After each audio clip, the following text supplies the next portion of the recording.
بسم اللہ الرحمن الرحیم الرحمن علم القرآن.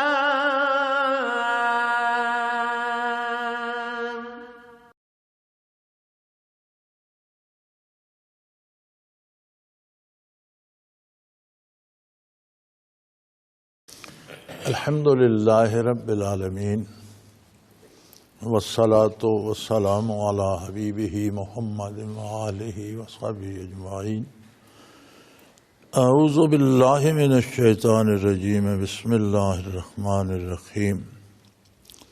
وأوحینا الی موسیٰ ان اسر بعبادی انکم متبعون فارسل فرعون فی المدائن حاشرین ان هؤلاء لشرذمة قلیلون وانہم لنا لغائظون وانا لجمیع حاذرون فاخرجناهم من جنات وعیون وکنوز ومقام کریم کذلک وأورثناها بنی اسرائیل فأتبعهم مشرکین فلما ترى الجمعان قال اصحاب موسیٰ انا لمدرکون قال کلا ان معی ربی سیہدین.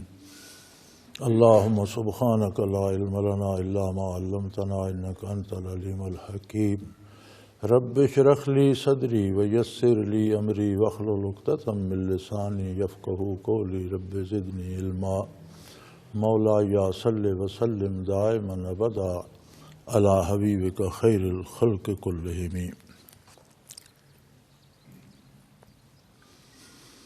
وأوحینا الی موسیٰ ان اسر بعبادی انکم متبعون. ارشاد باری ہے کہ ہم نے موسیٰ علیہ السلام پر وحی کی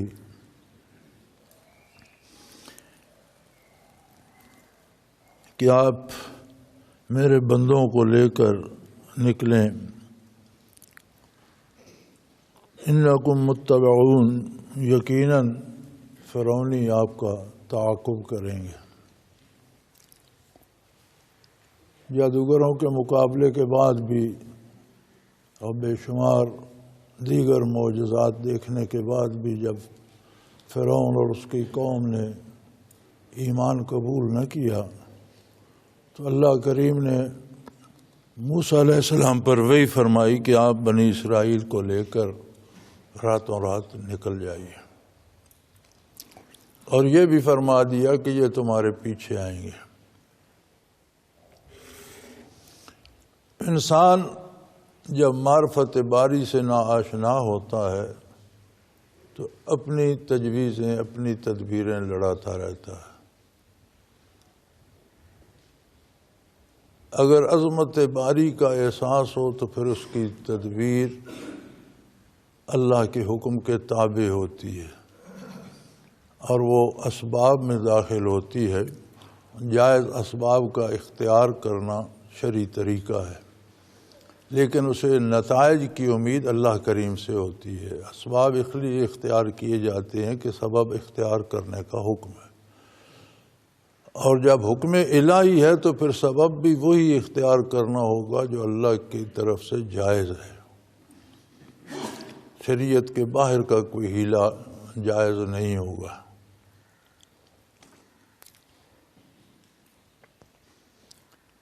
چھوٹی چھوٹی باتوں سے ان چیزوں کی سمجھ آتی ہے. جیسے ہمارے ہاں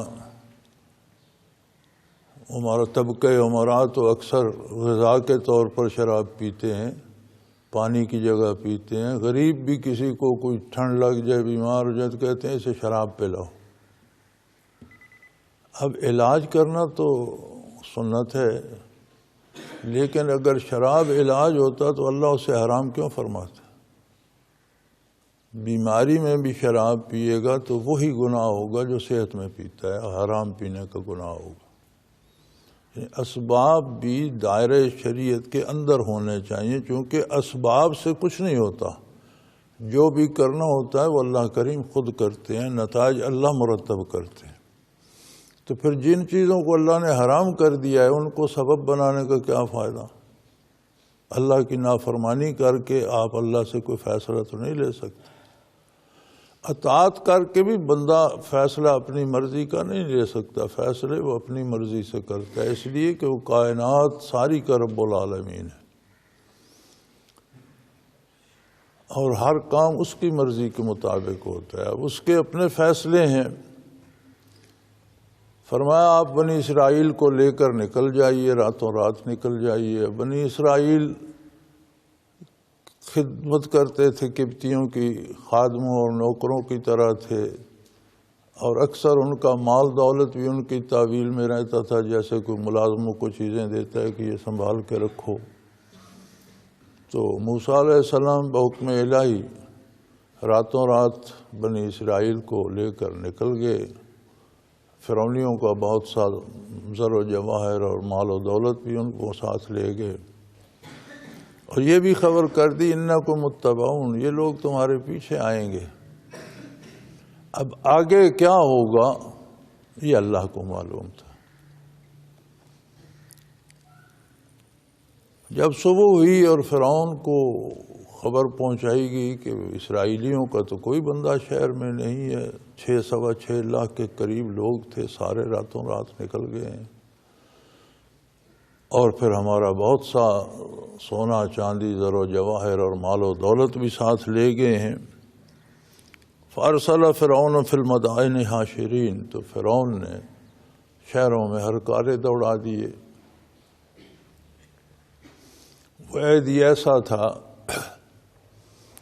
کہ کوئی مستقل فوج نہیں ہوتی تھی، مستقل فوج بہت تھوڑی ہوتی تھی، جب ضرورت پڑتی تھی تو شہروں میں اعلان کر دیتے تھے اور مسلح جوان جمع ہو جاتے تھے، لشکر بن جاتا تھا۔ تو اس نے شہروں میں ہرکارے دوڑا دیے اور کہنے لگا ان ہؤلاء لشرذمۃ قلیلون، یہ بہت تھوڑی سی جماعت ہے، کمزور لوگ ہیں، کوئی ان کی حیثیت نہیں ہے۔ وَإِنَّهُمْ لَنَا لَغَائِظُونَ، اور انہوں نے ہمارے غضب کو للکارا ہے، بہت گستاخی کی ہے بڑی، انہوں نے بلا اجازت چلے گئے ہیں اور پھر ہمارا مال و دولت بھی لے گئے ہیں، تو انہوں نے ہمارے غضب کو آواز دی ہے۔ وَإِنَّا لَجَمِيعٌ حَاذِرُونَ، تو ہم تو ایک باقاعدہ مسلح جماعت ہیں، ہماری حیثیت تو ایک تربیت یافتہ لشکر کی ہے، فوج ہے، کمانڈر ہیں، بادشاہ ہے۔ تو کیا سمجھ کے انہوں نے جرأت کی ہے؟ ان کا خیال ہے کہ یہ اس طرح ہمارے ہاتھ سے نکل جائیں گے۔ بہت غصہ ہوا اسے، اور پورا لو لشکر بنا کر جوانان قوم کو ساتھ لے کر، اپنے امراء وزراء کو اور جرنیلوں کو ساتھ لے کر تعاقب میں نکلا۔ اب یہ پیدل گشتم پشتم جا رہے تھے، ان کے پاس سواریاں، گھوڑے اور وہ اس طرح کے تھے، سر و سامان تھا، باقاعدہ فوج تھی۔ وہ بڑے غصے میں نکلے کہ اسرائیلیوں کو قتل کریں گے، کسی ایک کو نہیں چھوڑیں گے، لیکن اللہ کریم فرماتے ہیں کہ یہ تجویز ہماری تھی، اس طرح سے ہم نے انہیں فَأَخْرَجْنَاهُم مِّن جَنَّاتٍ وَعُيُونٍ وَكُنُوزٍ وَمَقَامٍ كَرِيمٍ، ہم نے انہیں ان کے باغات، چشموں، خزانوں اور خوبصورت گھروں سے نکالا۔ وہ تو اپنے نشے میں جا رہے تھے کہ ہم اسرائیلیوں کو قتل کر کے پلٹیں گے، یہ نہیں جانتے تھے کہ پلٹنا اب ان کے مقدر میں نہیں ہے، وہ کبھی واپس نہیں آئیں گے۔ انہوں نے جو محلات بنا رکھے تھے، بڑے بڑے خزانے جوڑ رکھے تھے، باغات لگا رکھے تھے، چشمے تھے، خوبصورت آبادیاں تھیں، بہترین محلات تھے، خزانے بھرے ہوئے تھے زر و جواہر کے، سب کو چھوڑ کر نکلے۔ کذالک، فرمایا ایسا ہی ہوتا ہے۔ اللہ کریم کی نافرمانی کا انجام بہت خطرناک ہوتا ہے، اور پھر جب اللہ کے نبی سے مقابلہ آ جائے، بعض قومیں جن میں انبیاء ابھی تک مبعوث نہ ہوئے ہوں تو ان کی گستاخیاں اللہ کریم دنیا میں درگزر فرماتے رہتے ہیں کہ ان پر حجت تمام نہیں ہوئی، لیکن جب اللہ کا نبی تشریف لے آتا ہے تو حجت تمام ہو جاتی ہے اور پھر نبی کی مخالفت لے ڈوبتی ہے۔ یہ حضور اکرم صلی اللہ علیہ وآلہ وسلم کا معجزہ ہے، اور آپ نے فرمایا کہ مجھے یہ بزرگی، یہ بھی فضیلت دی گئی ہے کہ میرے مبعوث ہونے کے بعد کوئی اجتماعی عذاب نہیں آئے گا، شکلیں نہیں مسخ ہوں گی، شہر غرق نہیں ہوں گے، قومیں تباہ نہیں ہوں گی۔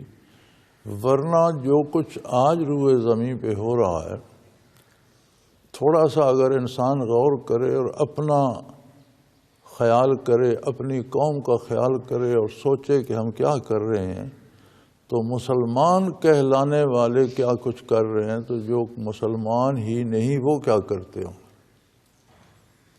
اگر ہم کلمہ پڑھ کر بھی حضور اکرم صلی اللہ علیہ وسلم کی اطاعت نہیں کر رہے، مخالفت کر رہے ہیں۔ دیکھو یہ دو لفظ مقابل ہیں ایک دوسرے کے، بندہ یا اطاعت کرتا ہے یا نافرمانی کرتا ہے، درمیان میں کوئی جگہ نہیں ہے۔ تو ہم جو اسلام لانے کے مدعی ہیں اور نسلاً بعد نسلاً صدیوں سے اللہ کا احسان ہے ہم پر، مسلمانوں کے گھروں میں پیدا ہوتے آ رہے ہیں، ہم اطاعت پیغمبر صلی اللہ علیہ وسلم کا کتنا حق ادا کرتے ہیں۔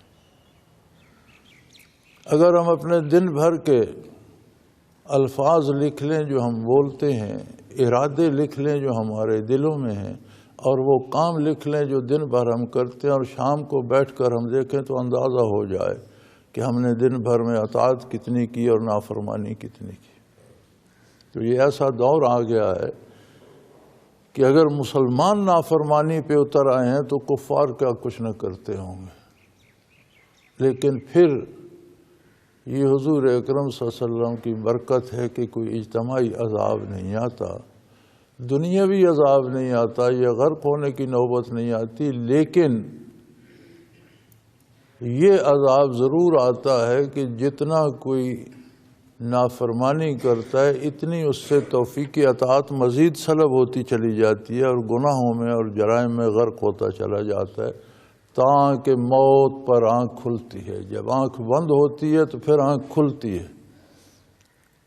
تب اسے سمجھ آتی ہے، لیکن تب عمل کا وقت گزر چکا ہوتا۔ تو یہی انہوں نے بھی سوچا کہ انہوں نے ہمارے غضب کو للکارا ہے، یہ کمزور سی جماعت ہیں اور ہمارے پاس ایک باقاعدہ فوج ہے،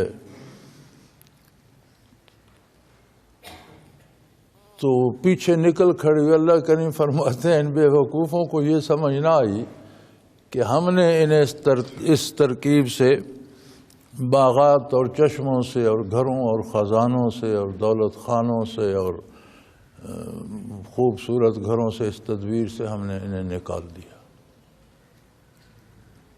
کذالک، ایسا ہی ہوتا ہے۔ وَأَوْرَثْنَاهَا بنی اسرائیل، اور بنی اسرائیل کو، جس کو یہ بہت کمزور اور بیکار سمجھتے تھے، بالآخر ان کی دولتیں اور ان کے محلات اور ان کا ملک ان کے قبضے میں جا پہنچا۔ فَأَتْبَعُوهُمْ مُشْرِكِينَ،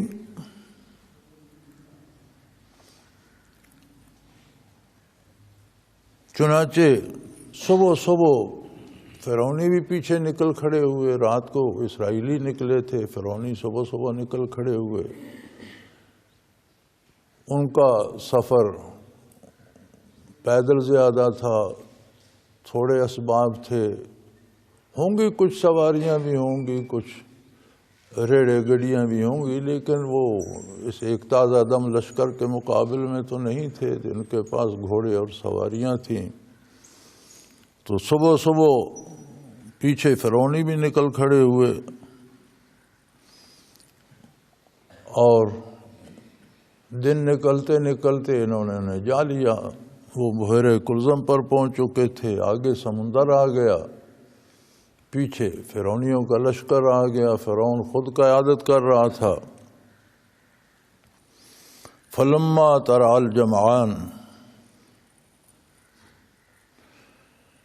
جب دونوں جماعتیں ایک دوسرے کے سامنے ہوئیں اور فرعونیوں نے اسرائیلیوں کو دیکھ لیا، اسرائیلیوں نے فرعونی لشکر کو دیکھا تو گھبرا گئے۔ قال اصحاب موسیٰ انا لمدرکون، موسیٰ علیہ السلام کے ساتھیوں نے شور مچا دیا کہ ہم پکڑے گئے، مارے جائیں گے۔ اللہ کریم بہت غفور الرحیم ہے۔ جب انہیں سفر کا حکم دیا تو چونکہ اسرائیلی ایمان لا چکے تھے موسیٰ علیہ السلام پر، تو اللہ کریم نے فرمایا اوحینا الی موسیٰ ان اسر بعبادی، انہیں اپنا بندہ فرمایا۔ جتنی دوریاں ہیں، جتنی محرومیاں ہیں، یہ بندے کی طرف سے ہیں۔ اللہ کریم کی رحمت بہت وسیع ہے، اور یہ ساری عمر فرعونیوں کی خدمت کرتے رہے۔ موسیٰ علیہ السلام کی بعثت تک انہیں دین کی بھی کوئی خبر نہیں تھی، عقیدے کا بھی کوئی پتہ نہیں تھا، لیکن جیسے ہی موسیٰ علیہ السلام سے ان کا تعلق استوار ہوا، ایمان لائے تو اللہ نے اپنے بندے قرار دیے۔ اور یہاں بھی فرما رہے ہیں قال اصحاب موسیٰ، موسیٰ علیہ السلام کے ساتھی، یہاں بھی انہیں یہ درجہ دیا جا رہا ہے کہ اولو العزم پیغمبر کے ساتھی قرار دیا جا رہا ہے۔ تو فرمایا وہ تو گھبرا گئے، کہنے لگے پکڑے گئے، مارے جائیں گے، آگے سمندر ہے، آگے جاتے ہیں تو ڈوب جائیں گے، نہیں جاتے تو فرعونی قتل کر دیں گے۔ موسیٰ علیہ السلام نے فرمایا کاللہ، ایسا ہرگز نہ ہوگا۔ اللہ کے نبیوں کو اللہ کی وحی پر اتنا پختہ یقین ہوتا ہے کہ اس میں کسی تردد کا کوئی دخل نہیں ہوتا۔ کیا ہوگا یہ تو اللہ جانے، لیکن موسیٰ علیہ السلام کو یہ پتا تھا کہ اللہ نے ہمیں حکم دیا ہے نکلنے کا، سو وہ خود ہی راستے پیدا کرے گا اور خود ہی ہماری حفاظت فرمائے گا، ہم اس کی اطاعت میں نکلیں، یہ ہمارا کچھ نہیں، کاللہ ہرگز نہیں، کچھ نہیں کر سکتے، یہ کچھ نہیں بگاڑ سکتے۔ اس لیے ان معی ربی سیہدین،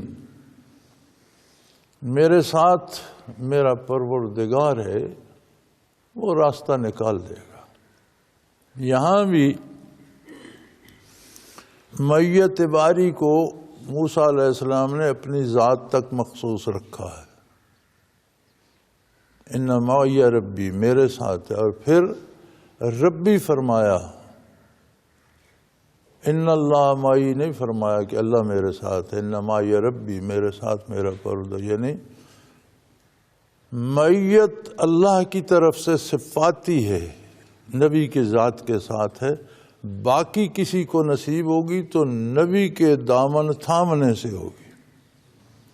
انبیاء کو معیت ہمہ وقت نصیب ہوتی ہے، ہر وقت اللہ کریم ان کے ساتھ ہے، لیکن اللہ کی طرف سے معیت صفاتی ہوتی ہے، رب اللہ کا صفاتی نام ہے۔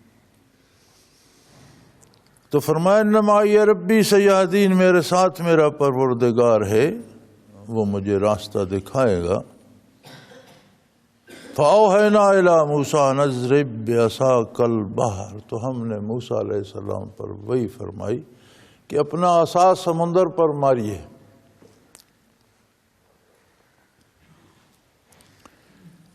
فَانْفَلَقَ فَكَانَ كُلُّ فِرْقٍ كَالطَّوْدِ الْعَظِيمِ، فَانْفَلَقَ، سمندر پھٹ گیا اور پانی ٹکڑے ٹکڑے ہو گیا، اور ہر ٹکڑا ایک بہت بڑے عظیم پہاڑ کی طرح کھڑا تھا۔ انسانی عقل بھی بڑی عیار ہے اور بڑے ہیلے تراشتی ہے۔ اب یہاں الفاظ پہ غور کریں تو بڑی واضح بات ہے کہ ہم نے موسیٰ علیہ السلام کو حکم دیا کہ سمندر کو اپنی لاٹھی ماریں، ان اضرب بعصاک البحر، اپنے عصا سے سمندر پر ضرب لگائیں۔ فنفلق، سمندر پھٹ گیا۔ فَقَانَ كُلُّ فِرْقٍ كَالطَّوْدِ الْعَظِيمِ، ایک بہت بڑے پہاڑ کی طرح پانی کے ہر ٹکڑا جو ہے وہ ایک پہاڑ کی طرح کھڑا ہو گیا، کیونکہ 12 قبائل تھے۔ مفسرین فرماتے ہیں کہ اللہ نے 12 راستے پیدا کر دیے اور سمندر پھٹ گیا اور اس میں 12 راستے بن گئے۔ اللہ نے ایسی ہوا چلائی کہ وہ خشک بھی ہو گئے، پانی پہاڑ بن کر کھڑا تھا، کناروں پہ پانی کے پہاڑ کھڑے تھے۔ اب یہاں بعض جو لوگ معجزات انبیاء کا انکار کرتے ہیں انہوں نے لکھا ہے کہ سمندر میں جوار بھاٹا ہوتا ہے، پانی گھٹتا ہے کبھی بڑھتا ہے، تو جب موسیٰ علیہ السلام گزرے تو اس وقت پانی کم ہو رہا تھا، اور جب فرعونی آئے تو وہ پانی بڑھ رہا تھا، تو وہ اس میں غرق ہو گئے۔ لیکن قرآن کریم جوار بھاٹے کی بات نہیں کرتا، قرآن کریم واضح فرماتا ہے کہ ہم نے حکم دیا کہ پانی پر سمندر پر بحر پر عصا ماریے۔ وہ کلزم سمندر کی ایک شاخ ہے، دوسرا کنارے پھر خشکی ہے، تو پانی پھٹ کر پہاڑوں کی طرح الگ الگ ٹکڑوں میں کھڑا ہو گیا، راستے بن گئے۔ فَقَانَ كُلُّ فِرْقٍ كَالطَّوْدِ الْعَظِيمِ، اور ہر ٹکڑا ایک عظیم پہاڑ کی طرح کھڑا تھا۔ سمندر کی گہرائی ہے، پہاڑوں کی طرح گہری ہوتی ہے، تو الگ الگ ٹکڑے دیواریں بن کر پہاڑ بن کر پانی کھڑا ہو گیا۔ وَأَزْلَفْنَا ثَمَّ الْآخَرِينَ، فرعونیوں کو بھی ہم نے آنے دیا۔ موسیٰ علیہ السلام اور ان کے ساتھ اسرائیلی تو پانی میں داخل ہو گئے، پیچھے سے فرعونی بھی قریب تھے۔ اللہ کریم فرماتا ہے ہم نے انہیں روکا نہیں، انہیں بھی آنے دیا کہ آ جاؤ تم بھی داخل ہو جاؤ۔ یہ نکل رہے تھے، وہ پانی میں داخل ہو رہے تھے۔ وَأَنْجَيْنَا مُوسَىٰ وَمَن مَّعَهُ أَجْمَعِينَ، اور ہم نے موسیٰ علیہ السلام کو اور ان کے ساتھ والوں کو سب کو بچا لیا، نجات دے دی، سارے سمندر سے پار ہو گئے۔ جب یہ سمندر سے پار ہو رہے تھے تو عین سمندر کے درمیان میں پہنچ چکے تھے فرعونی۔ ثُمَّ أَغْرَقْنَا الْآخَرِينَ، جب اسرائیلی پار ہو گئے تو اللہ نے پانی کو حکم دیا، وہ پھر مل گیا۔ اب سمندر کا پانی تھا، پہاڑوں کی طرح کھڑا تھا، جب ملا تو جو آگے اندر سب کو ملیا میٹ کر دیا۔ سپیڑوں نے انہیں اٹھا اٹھا کر پٹکا اور سارے تباہ و برباد ہو گئے۔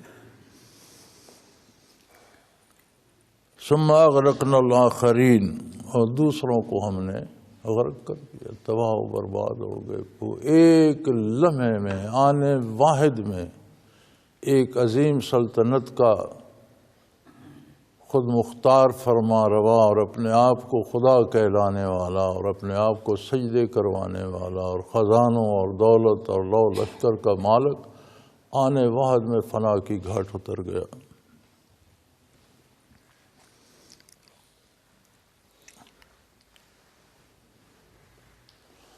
اور پھر مصیبت یہ ہے کہ صرف دنیا کی تباہی نہیں تھی، دوسری جگہ قرآن کریم میں ارشاد ہوتا ہے اغرقوا فادخلوا نارا، غرق ہوئے سمندر میں اور آگ میں پہنچ گئے۔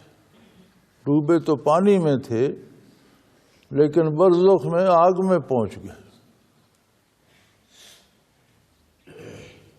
اور ایک اور جگہ ارشاد ہوتا ہے النار یعرضون علیہا غدوا وعشیا، صبح شام ان پر تازی آگ بھیجی جاتی۔ اب کچھ لوگوں کو اس عید میں برزخ کے عذاب و ثواب سے بھی انکار کی عادت ہو گئی ہے، حالانکہ برزخ کا عذاب و ثواب بھی ضروریات دین میں سے ہے اور اس کا انکار صحیح نہیں ہے، ضروریات دین کا انکار ہے۔ اب فرعون کی لاش بعد میں برآمد ہوئی، پھر تب سے قاہرہ کے عجائب گھر میں آج تک بھی پڑی ہے، ایک شیشے کے تابوت میں رکھی ہے۔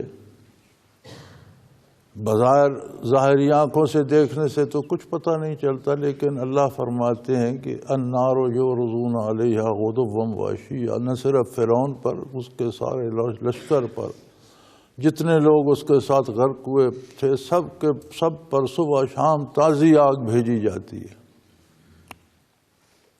تو انکار کی گنجائش نہیں ہے۔ اب یہ اور بات ہے کہ ہم سمجھیں کہ ہماری ظاہری آنکھوں کو نظر نہیں آتا، تو وہی ظاہری آنکھوں سے تو آخرت نظر نہیں آتی۔ جب کوئی آخرت میں داخل ہوتا ہے تو پھر اسے وہاں پتہ چلتا ہے۔ یہاں سے آپ کو دنیا کا کوئی، یہاں سے دیوار سے باہر آپ کو ہمیں نظر کچھ نہیں آ رہا، تو آخرت کہاں سے نظر آئے گی؟ جب کوئی برزخ میں داخل ہوتا ہے تو ارشاد ہوتا ہے فَكَشَفْنَا عَنْكَ غِطَاءَكَ فَبَصَرُكَ الْيَوْمَ حَدِيدٌ، آج تمہاری آنکھوں سے ہم نے پردے اٹھا دیے ہیں اور تمہاری نگاہ فولادی ہو گئی، اب دیکھو جو دیکھنا چاہتی۔ پھر وہاں سب کچھ نظر آتا ہے۔ دوسری بات یہ ہے کہ اگر ہمیں نظر بھی آئے تو جو چیزیں ہمیں نظر آتی ہیں ہم ان کی حقیقت بھی نہیں جان سکتے۔ ہمیں ان کا ظاہر نظر آتا ہے، حقیقت نہیں ہم جان سکتے۔ پھر کبھی ظاہر میں بھی دھوکہ کھا جاتے ہیں، ہم کہتے ہیں وہ بیل کھڑا ہے، پھر ذرا قریب جاتے ہیں، نہیں بیل تو نہیں، اس سے کوئی چھوٹا جانور ہے، کوئی گدھا ہوگا، اور قریب جاتے ہیں تو وہ جاڑی نکلتی۔ اس عالم میں ہمارے دیکھنے کا تو یہ حال ہے۔ لہذا سارا مدار ہے اللہ کے نبی اور اللہ کے رسول پر اعتبار کا۔ ایک رواج ہو گیا ہے، لوگ بڑی آسانی سے بڑے آرام سے کہہ دیتے ہیں جی ہاں، کہتے ہیں مولوی کہتے ہیں عذاب ہوگا ثواب ہوگا، پر کس نے دیکھا ہے؟ کوئی دیکھ کر آیا ہے؟ ہاں، اللہ کے رسول صلی اللہ علیہ وسلم، آقا نامدار صلی اللہ علیہ وسلم دیکھ کر آئے۔ شب معراج آپ نے جنت کا بھی ملاحظہ فرمایا ہے اور دوزخ کا بھی مشاہدہ فرمایا۔ برزخ کے حالات جو آپ نے معراج شریف کی حدیثوں میں ارشاد فرمائے ہیں، وہ ایک ایک گناہ کی سزا اور جزا کا انداز ان میں آپ نے فرما دیا، آپ دیکھ کر آئے ہیں۔ ایک بات، اور اگر آپ معراج پر تشریف نہ لے جاتے، دیکھ کر نہ آتے، تو قرآن نے جو کچھ آپ کو بتایا ہے وہ دیکھنے سے زیادہ یقینی ہے۔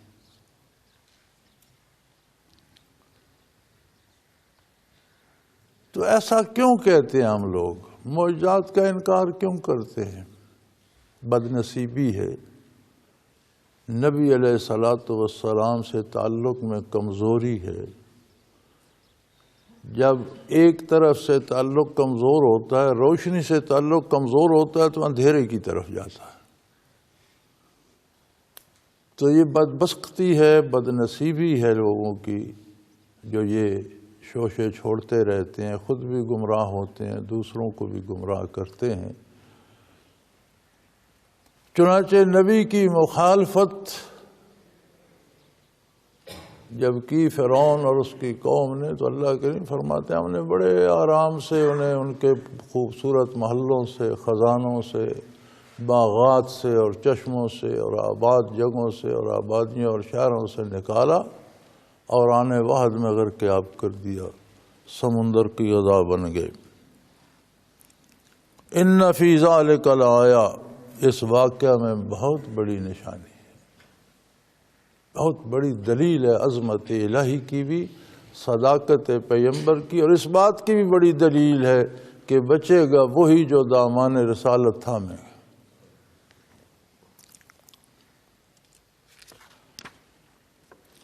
وما کان اکثرهم مؤمنین، اس لیے کہ یہ ایسا گروہ تھا جن کی اکثریت ایمان لانے والی نہیں تھی، یہ ایمان سے دور تھے، اللہ کے نبی کے دامن سے وابستہ نہ ہوئے، یہ محرومی تھی۔ نبی علیہ الصلوۃ والسلام کے دامن سے محرومی تباہی کا سبب بن جاتی۔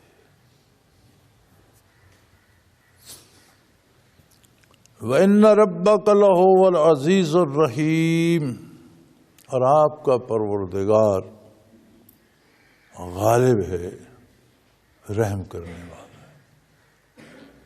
یہ اس کی رحمت ہے کہ ہر ایک کو پیدا فرماتا ہے، زندگی عطا فرماتا ہے، صحت عطا فرماتا ہے، اس سے پالتا پوستا روزی عطا فرماتا ہے۔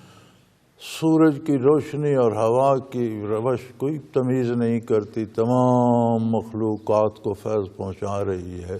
شجر و حجر اور نباتات سے لے کر ہر طرح کے حیوانات، چرند پرند اور انسان، ہر کوئی فائدہ اٹھا رہا ہے۔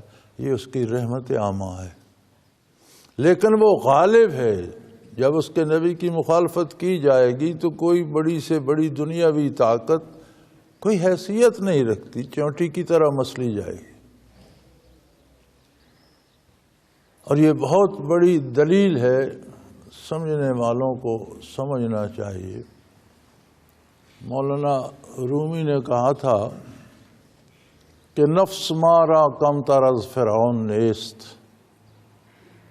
نفس مارا کم تر از فرعون نیست، لیک اورا اون مارا اون نیست۔ وہ فرماتے ہیں کہ نفس تو ہمارا بھی فرعون سے کم نہیں ہے سرکشی میں، اس کے پاس طاقت تھی، اس نے اس کا مظاہرہ کیا، اور ہمارے پاس طاقت نہیں ہے۔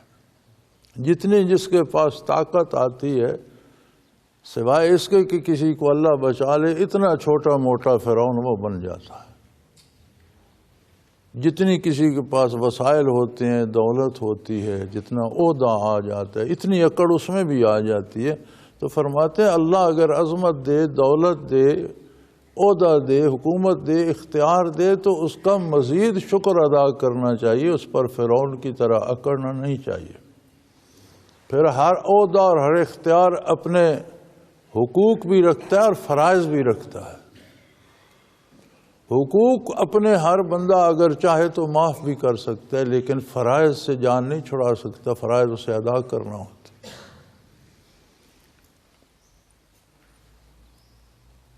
تو فرمایا وَإِنَّ رَبَّكَ لَهُوَ الْعَزِيزُ الرَّحِيمُ، آپ کا پروردگار۔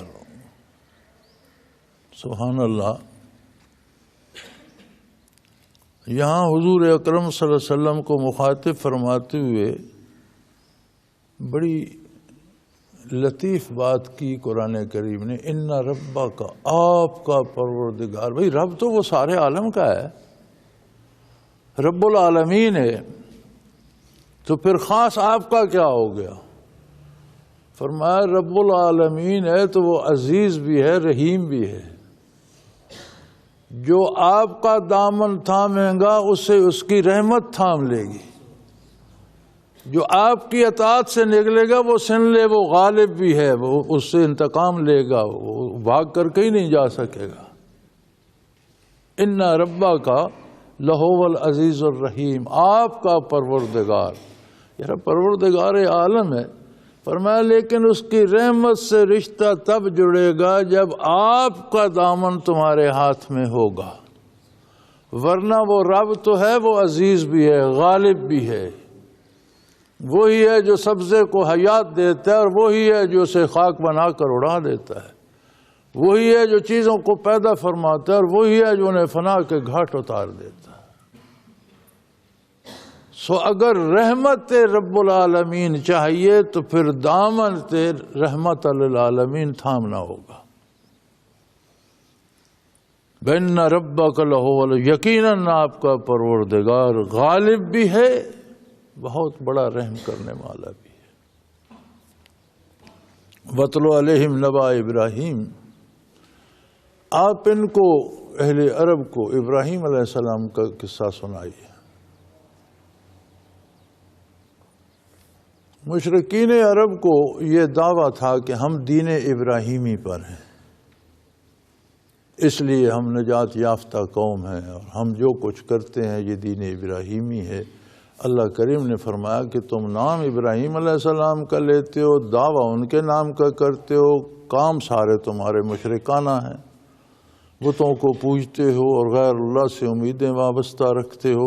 تو فرمایا انہیں پڑھ دیجئے، انہیں ابراہیم علیہ السلام کا قصہ جو آپ پر نازل ہوا ہے، کہ ان کی تو ابتدا ہی یہ تھی کہ بچپن میں ہی والد سے ہی کہنے لگے اذ قال لأبیہ وقومہ ما تعبدون، انہوں نے تو شروع ہی اپنے گھر سے کیا اور اپنے والد سے فرمایا اور پھر اپنی قوم سے کہا ما تعبدون، کس چیز کی پوجا کرتے ہو تم، کس کی عبادت کرتے ہو؟ اور ما غیر جاندار کے لیے آتا ہے، پتھر کے بتوں کی جن میں خود جان نہیں ہے، جن میں کو اپنا گرمی سردی کا احساس نہیں ہے، نیکی بدی کا شعور نہیں ہے، جنہیں خود اپنی ذات کی خبر نہیں ہے کہ ہم کیا ہیں، تم ان کی پوجا کرتے ہو۔ مات کا اذ قال لأبیہ وقومہ ما تعبدون، جب انہوں نے اپنے باپ سے اور اپنی قوم سے فرمایا تم کس چیز کی عبادت کرتے ہو؟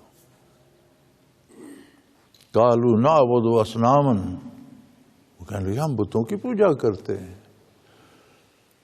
فنظل لہا عاکفین، اور ہم ان کی عبادت پر، ان کے سامنے جھکنے پر قائم ہیں، ہم اپنی مذہب پر مضبوطی سے جمے ہوئے ہیں، ہم بتوں کی پوجا کرتے ہیں اور ہم اپنے مضبوطی سے اس پر جمے ہوئے ہیں۔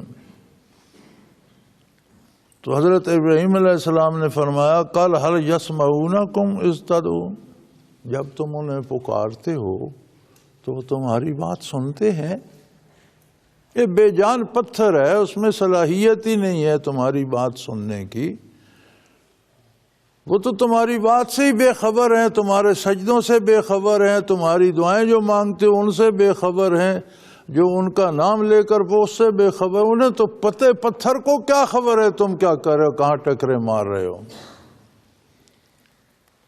او ینفعونکم او یضرون، یا تم ان کی پوجا کرتے ہو تو تمہارے کوئی کام سنوار دیتے ہیں، یا اگر پوجا چھوڑ دو تو تمہارا کچھ بگاڑ لیں گے۔ یار نہ وہ سنوار سکتے ہیں نہ بگاڑ سکتے، جن کو تیشے سے تم تراشتے اور وہ سی نہیں کر سکتے، ایک کو تراش کر تم بت خانے کی فرش پہ لگا دیتے ہو، ایک کو تراش کر اس سے دیوار بنا، ایک کو تراش کر تم حاجت روا بنا لیتے ہو، کیا تماشا ہے؟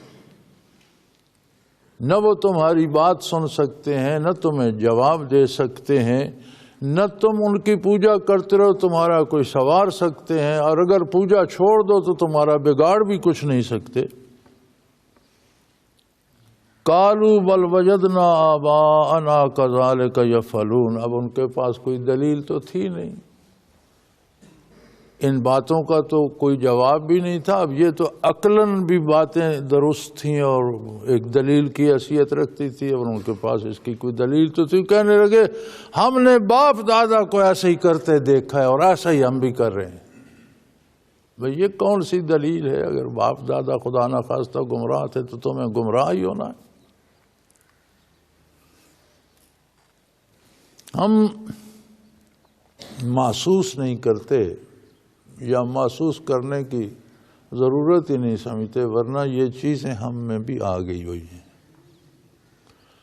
آپ دیکھیں ہمارے رواج، ہماری رسومات، ہمارے شادی بیاہ، ہمارے مرنے تک کی رسومات خاندانی رسومات میں ڈھل گئی ہیں اور شرعی قواعد ہمیں بھول گئے۔ ایسا ضرور کرنا ہے، کیوں کرنا ہے؟ میرے باپ دادا ایسے کرتے تھے، میرے خاندان کی یہ روایت ہے، یہ تو خلاف شریعت ہے، ہوگی لیکن ہم خاندانی روایتیں تو نہیں چھوڑ سکتے۔ کیا ایسا ہی نہیں ہو رہا سارے معاشرے میں؟ تو ان چیزوں پر تھوڑا سا فکر کرنا چاہیے۔ اچھی بات ہے، شادی کریں، دعوت کریں لوگوں کی، اپنی حیثیت کے مطابق کریں، اللہ کا شکر ادا کرنے کا طریقہ، لیکن غیر شرعی طریقے سے نہیں، اپنی بڑائی کے لیے نہیں، باپ دادا کے رواج کے لیے نہیں، سنت کا اتباع کرتے ہوئے جتنی فراخی آپ کو اللہ نے دی ہے ضرور کریں۔ خوشیاں منانے پر کوئی اسلام پابندی نہیں لگاتا، لیکن ان کی حدود و قیود ہیں، خوشیاں منانے کے لیے بھی بندہ بے لگام نہیں ہو جاتا، شرعی حدود کے اندر رہے، اچھے کام پر خوشی منائے، کون منع کرتا ہے؟ لیکن ہمارے ہاں تو وہی باپ دادوں والی رسومات آ گئی ہیں نا، ہر خاندان کی اپنی اپنی ہے، وہ اس کا اتباع ضروری سمجھتا ہے، ورنہ کہتا ہے چھوڑ دی تو ناک کٹ جائے گی، شریعت کو چھوڑ دو تو ناک اتنی مضبوط ہے نہیں کٹتی، رواج کو چھوڑ دو تو کٹ جاتی ہے، عجیب ناک ہے بھائی۔ تو یہ جو چھوٹی چھوٹی چیزیں جنہیں ہم بظاہر چھوٹی سمجھتے ہیں، یہ دامان نبوت سے دور کر دیتی۔ آپ کا کوئی ملازم ہو، آپ کے ساتھ کام کرتا ہو، روز دن بھر چھوٹی چھوٹی غلطیاں کرتا ہو، تو آپ کتنے دن ساتھ رکھیں؟ چھوٹی غلطی بھی غلطی ہوتی ہے، اور جب چھوٹیاں جڑتی ہیں تو انہی سے بڑی بن جاتی ہیں۔ وہ کسی بزرگ سے کسی نے سوال کیا تھا کہ جی میں کبیرہ گناہوں سے تو بالکل بچتا ہوں، اب صغیرہ کی کیا ہے، چھوٹے چھوٹے تو ہیں۔ تو انہوں نے فرمایا کشتی میں اگر کنکر بھی پھینکنا شروع کر دو نا تو ایک دن اتنا وزن ہو جائے گا کہ وہ اسے لے ڈوبے گا۔ چھوٹا گناہ بھی ہے تو گناہ نا، چھوٹے چھوٹے بھی جمع ہو کر بہت بڑا وزن بن جاتا ہے۔ ہم سمجھتے ہیں جی یہ چھوٹی چھوٹی بات، یہ چھوٹی چھوٹی باتیں نہیں ہیں، یہ تعلق کو ظاہر کرتی ہیں کہ ہمارا نبی کریم کے ساتھ کتنا تعلق ہے۔ جب ہم رسومات کو ضروری سمجھتے ہیں تو اس کا مطلب ہے کہ ہمارے نزدیک اتباع سنت سے رسومات کا اتباع زیادہ اہم ہے، اور یہ پھر چھوٹا جرم نہیں رہتا، یہ بڑا جرم بن جاتا ہے۔ پھر نیکی کی توفیق سلب ہونا شروع ہو جاتی ہے، اور بندہ آگے گمراہی میں آگے سے آگے چلا جاتا ہے۔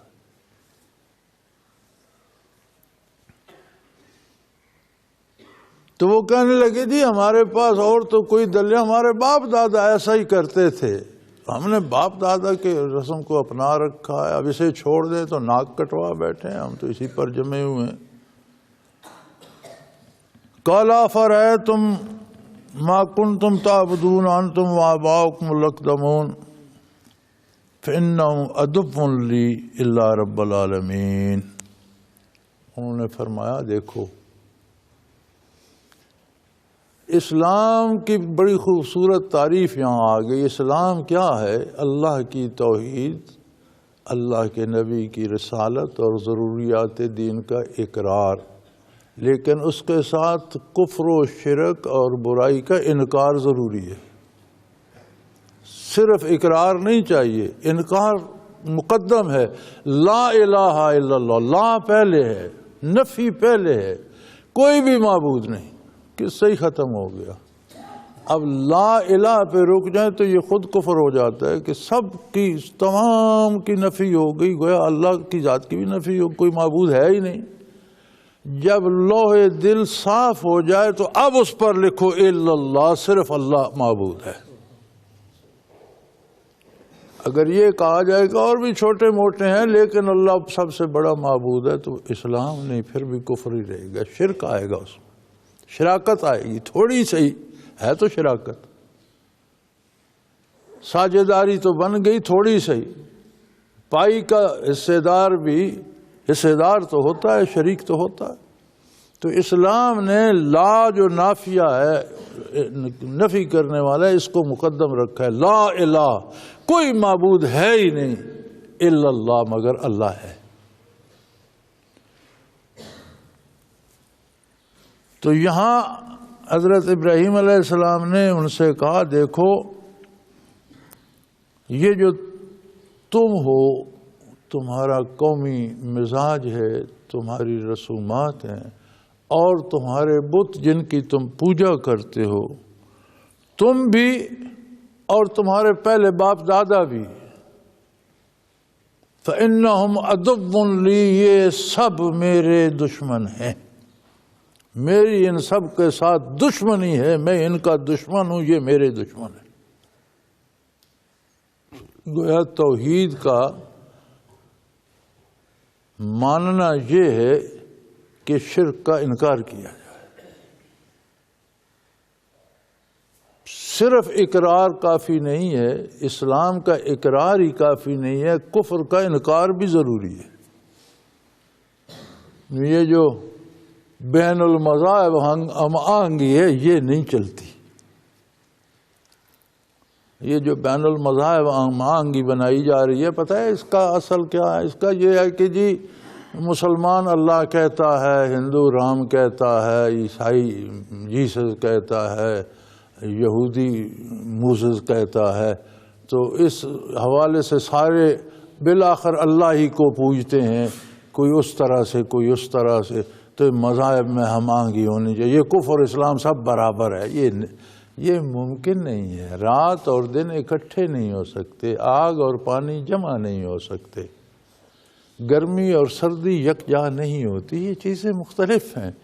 اسلام اور کفر یکجا نہیں ہو سکتا۔ ہاں آپ یہ ضرور کریں کہ ہر کافر کے بھی انسانی حق ہیں، اسے انسانی حقوق سے محروم نہ کیا جائے، اس کے ساتھ ناروا ظلم نہ کیا جائے، زیادتی نہ کی جائے، اس کا مال نہ لوٹا جائے، اس کی عزت نہ لوٹی جائے، اسے سہولتیں دی جائیں، بیمار ہو تو علاج کی، ملازمت کی، روزگار کی، اس کے بچوں کی تربیت کی، سکول کی، تعلیم کی، علاج معالجے کی، یہ ساری ضرورتیں ریاست اسلامی کا حق ہے اسے دے۔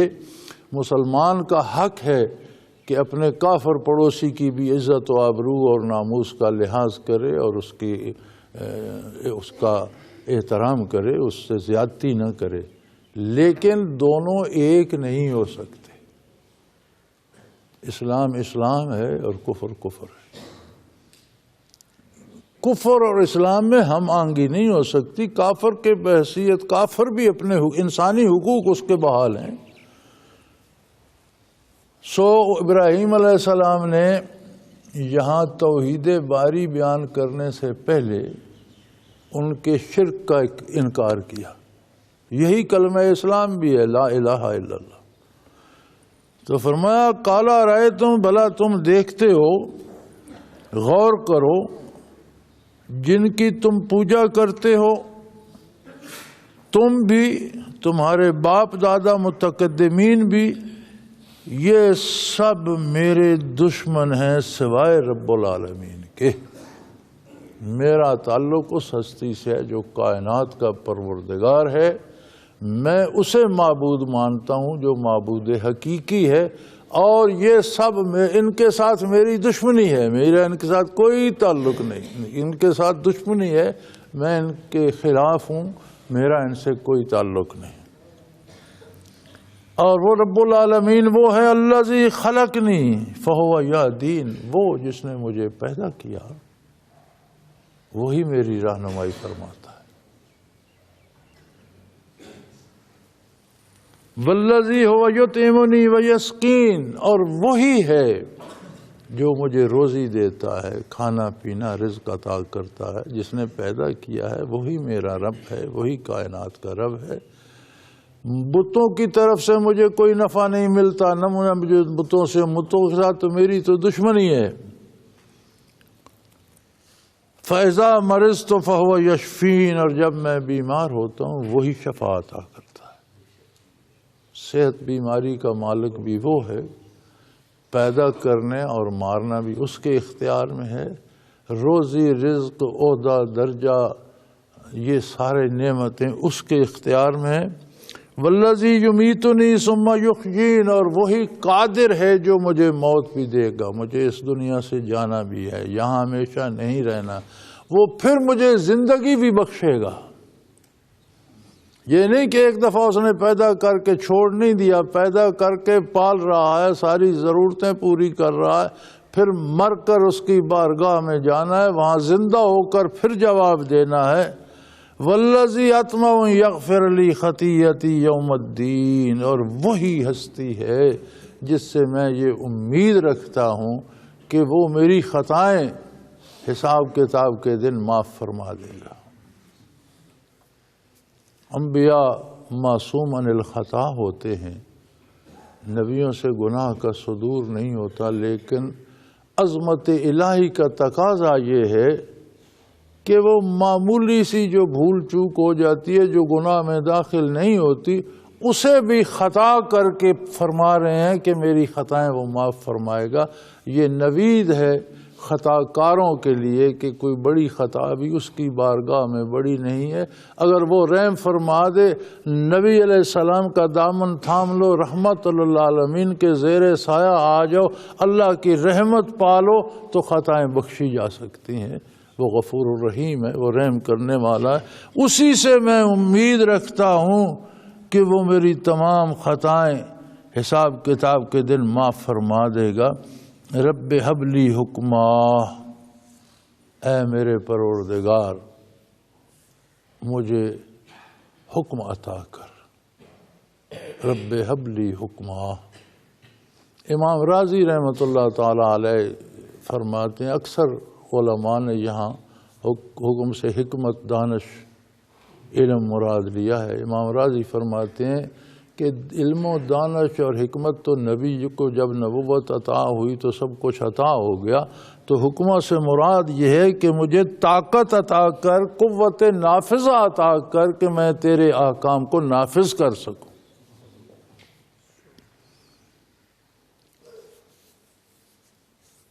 اسی طرح نبی علیہ السلام نے دعا فرمائی تھی، رب ادخلنی مدخل صدق واخرجنی مخرج صدق واجعل لی من لدنک سلطانا نصیرا، مجھے اپنی طرف سے طاقت عطا کر جس میں تیری مدد شامل حال ہو، وہ طاقت کہ میں تیرے دین کو نافذ کر سکوں۔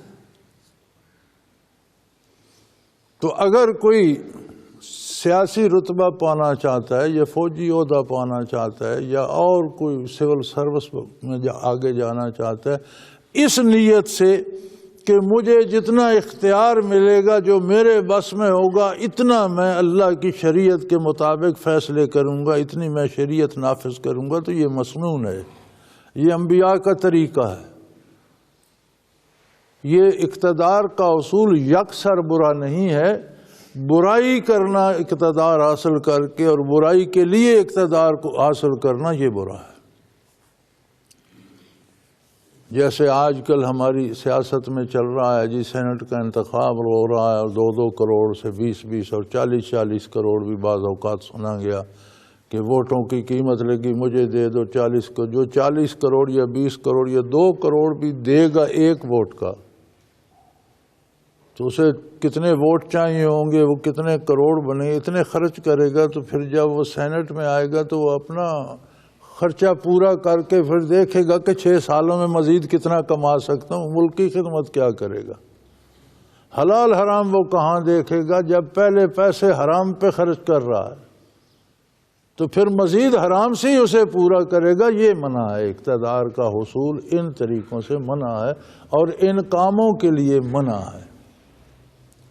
جائز وسائل سے زیادہ تعلیم حاصل کر کے، مقابلے کے امتحان دے کر، اپنی قابلیت ظاہر کر کے، آرمی میں ہے تو اپنی قابلیت جس شعبے میں ہے اس کی ٹیکنالوجی کو سیکھ کر آگے آئے، اور جہاں تک اس کا دائرہ اختیار ہو، اس کی نیت یہ ہو کہ میں اللہ کے حکم کے مطابق فیصلے کروں گا، اور جو میرے ماتحت آئیں گے ان کو اللہ کے حکم کے مطابق رکھوں گا۔ تو یہ تو سنت انبیاء ہے۔ ابراہیم علیہ السلام نے بھی دعا کی، رب ہب لی حکما، اللہ مجھے حکم عطا کر، مجھے طاقت عطا، قوت نافذہ عطا کر، وجعلنی والحقنی بالصالحین، اور مجھے نیک لوگوں کے ساتھ ملا دے۔ اللہ مجھے نیک لوگوں میں شامل رکھنا، دار دنیا میں بھی، برزخ میں بھی، آخرت میں بھی مجھے نیک لوگوں کے ساتھ رکھنا۔ اب اگر شہر کا شہر ہی بدکار ہو جائے، قوم کی قوم ہی بگڑ جائے، تو نیک لوگوں کے ساتھ رہنا کیا ہوگا؟ نیک لوگوں کے ساتھ رہنا ہوگا کہ وہ خود نیکی پر قائم رہے۔ یہ کوئی بہانہ نہیں ہے کہ جی اکثریت ایسا کرتی ہے، نہیں، ہر بندہ جو چاہتا ہے کرتا ہے، لیکن اللہ کا بندہ وہ کرتا ہے جو اللہ کا رسول چاہتا ہے۔ اکیلا بھی رہ جائے تو وہ اکیلا نہیں ہے، جب اتباع رسالت کرے گا تو وہ حضور کے خادموں میں شامل ہوگا، وہ اکیلا نہیں ہے، وہ نیکوں کے ساتھ ہوگا۔ نیکی پہ قائم رہنے والا نیکوں کے ساتھ ہوگا، یہاں بھی، برزخ میں بھی، آخرت میں بھی۔ وَاجْعَلْ لِي لِسَانَ صِدْقٍ فِي الْآخِرِينَ۔ سبحان اللہ۔ اے میرے پروردگار، میرا سچا ذکر آئندہ آنے والی نسلوں میں بھی جاری رکھیے۔ انہوں نے یہ بھی دعا کی، اللہ کی جو میں کھری کھری باتیں کر رہا ہوں، جو میں سچ بیان کر رہا ہوں، جو میں تیرے دین کی حقانیت بیان کر رہا ہوں، اس کے ساتھ اس ذکر کو میرے نام کے ساتھ قائم رکھنا۔ تو آج بھی آپ پڑھتے ہیں نا، اللہم صلی علی محمد وعلی آل محمد کما صلیت علی ابراہیم وعلی آل ابراہیم انک حمید۔ یہ دعا بھی آپ نے فرمائی تھی کہ اللہ میری ان کھری باتوں کو اور میرے نام کو بھی ساتھ قائم رکھنا، پیچھے بھی میرا ذکر جاری رکھنا۔ وجعلنی من ورثۃ جنت النعیم، اور مجھے اپنی نعمتوں سے بھری ہوئی جنت کے وارثوں میں سے بنا دے۔ اللہ مجھے جنت، جو تیری نعمتوں سے بھری ہوئی جنت ہے، اس کے وارثوں میں سے بنا دے، اس کے مالکوں میں۔ وراثت کی طرح، یعنی جنت مزدوری سے یا محنت سے نہیں ملتی، اس طرح عطا ہوتی ہے جیسے وراثت بغیر مشقت کے عطا ہو جاتی ہے، جنت اس طرح ملتی ہے۔ اب جنت بھی اللہ تو نہیں ہے، غیر اللہ ہے، تو جنت کی طلب اللہ کا اولو العزم رسول کیوں کر رہا ہے؟ اس لیے کہ جنت فی ذات ہی مقصد نہیں ہے، جنت دلیل ہے اللہ کی رضامندی کی۔ جنت ان کو ملے گی جن پر اللہ کریم راضی ہوں گے، خوش ہوں گے، اس لیے جنت طلب کی جاتی ہے کہ یہ دلیل ہے اللہ کی رضامندی کی۔ تو فرمایا اللہ مجھے جنت کے وارثوں میں سے بنا۔ جنت اس طرح ملتی ہے، وراثت مفت میں ملتی ہے نا، کچھ نہیں کرنا پڑتا۔ والد گزر گئے، جو ان کے پاس تھا وہ وراثت میں آ گیا۔ فرمایا جنت مفت میں ملتی ہے، یہ جو دنیا میں تم چند سجدے دیتے ہو، یہ جنت کی قیمت ادا نہیں کر سکتے۔ تمہاری عبادتیں یا تمہاری محنتیں اس کی قیمت نہیں بن سکتی، وہ بہت زیادہ قیمتی ہے تمہارا سرمایہ نہ ہونے کے بعد۔ تم نے تو جو نعمتیں پہلے لے لی ہیں، وجود پہلے لے لیا، رزق پہلے لے لیا، صحت پہلے لے لی، اولاد پہلے لے لی، بے شمار نعمتیں لے لی ہیں، تم تو ان کی قیمت ادا نہیں کر سکتے ہو، جنت کی کیا کرو گے؟ جنت تو تمہیں جس طرح وراثت ملتی ہے مفت میں ملنی ہے۔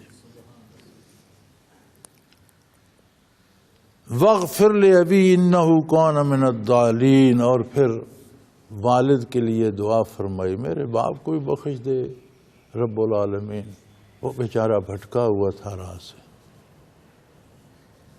اس کے بعد اللہ کا حکم نازل ہوا کہ کسی ایسے شخص کے لیے جو کفر پر مرا ہو دعا نہ کی جائے۔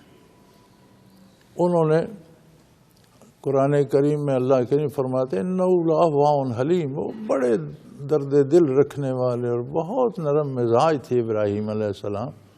تو انہوں نے دعا کی، لیکن جب انہیں ارشاد ہوا کہ آپ کسی ایسے کے لیے دعا نہیں کر سکتے جو آپ پر ایمان نہیں لایا، تو انہوں نے علیحدگی اختیار کر لی۔ اور کفر ایسی مصیبت ہے کہ کفر پر مر جائے تو اس کے لیے دعا کرنا بھی جائز نہیں ہے۔ دنیا میں اس کے لیے دعا کرنا جائز نہیں ہے تو آخرت میں اس کی شفاعت کون کرے گا؟ اور ایمان وہ نعمت ہے کہ بچ جائے تو لاکھوں دعائیں ملتی ہیں، شفاعت ہو سکتی ہے، اللہ کی مغفرت ملتی ہے، وہ کریم خود ہی معاف کر دے، وہ کریم کسی شفاعت پہ معاف کر دے، وہ کریم کسی دعا سے معاف کر دے، تو امید کی جا سکتی ہے۔ لیکن کفر ایسی مصیبت ہے کہ وہ ہر نعمت سے محروم ہو جاتا ہے۔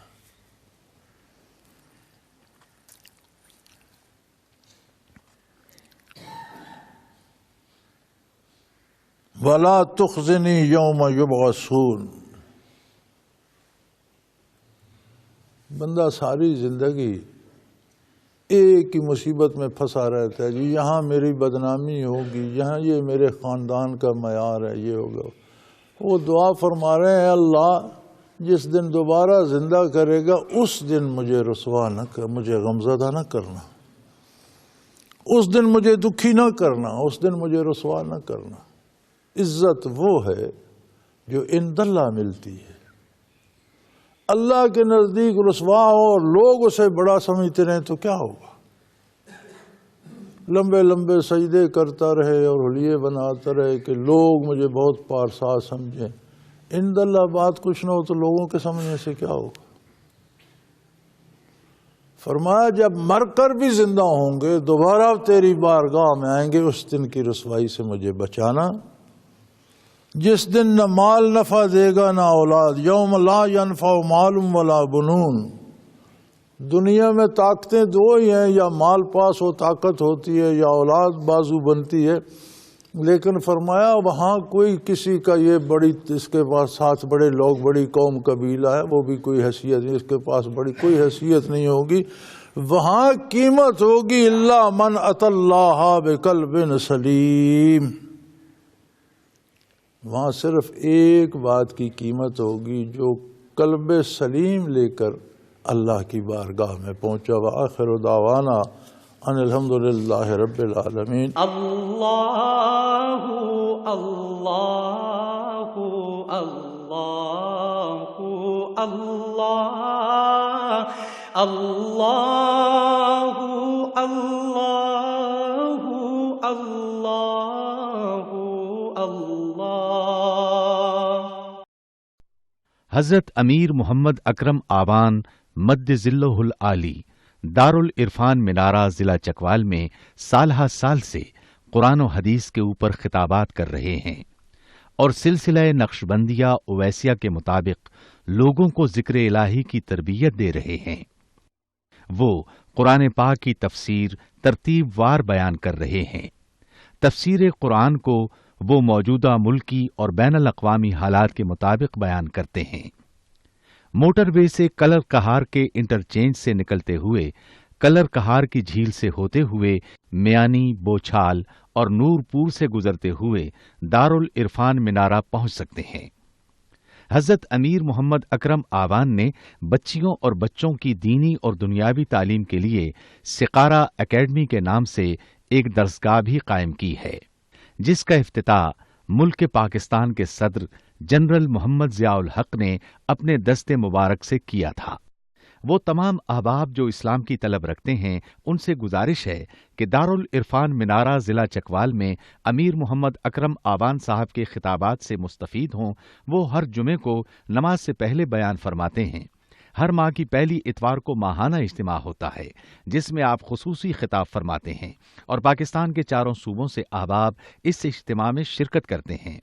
اس کے علاوہ یہاں سال میں 2 مرکزی اجتماعات بھی ہوتے ہیں، ایک رمضان المبارک میں اعتکاف کا اجتماع اور دوسرا جولائی اور اگست میں 40 دن کا اجتماع ہوتا ہے جس میں روحانی تربیت کی جاتی ہے۔